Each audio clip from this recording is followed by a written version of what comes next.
In today's video, I'm going to teach you how to find sequence in Kitcom.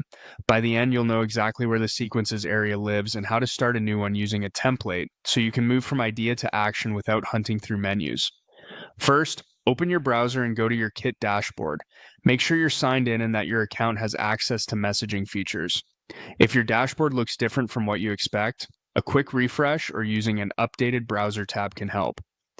Once the dashboard loads, take a moment to let all the panels finish loading so the navigation is responsive.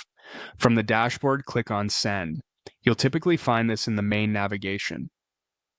The Send section is where Kit organizes tools for outbound communication, so this is the natural home for anything involving messages that go out on a schedule. Inside the Send area, click on Sequences. Think of sequences as automated, step-by-step message flows. This is where you can design a series of communications that trigger over time or based on subscriber actions. If you're just trying to locate where sequences live, this is the core destination you're looking for.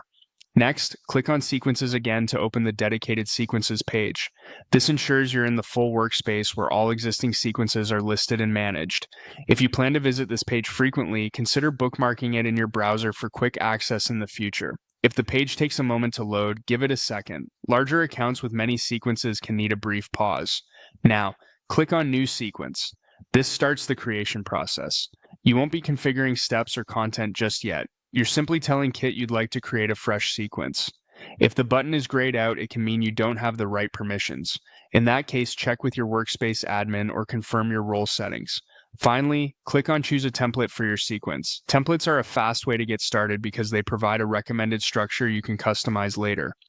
Browse the options, read the brief descriptions, and pick the one that best matches your goal, whether that's onboarding, re-engagement, or announcements. You're not committing to content yet. This just sets the framework so you can refine timing, messages, and triggers afterward. That's it. You went from the dashboard into Send, into Sequences, opened the Sequences page, started a new sequence, and reached the template chooser. If you don't see these options, double check your access level, clear your cache, or try a private browsing window. Thanks for watching, and you're now ready to find and start a sequence in Kit with confidence.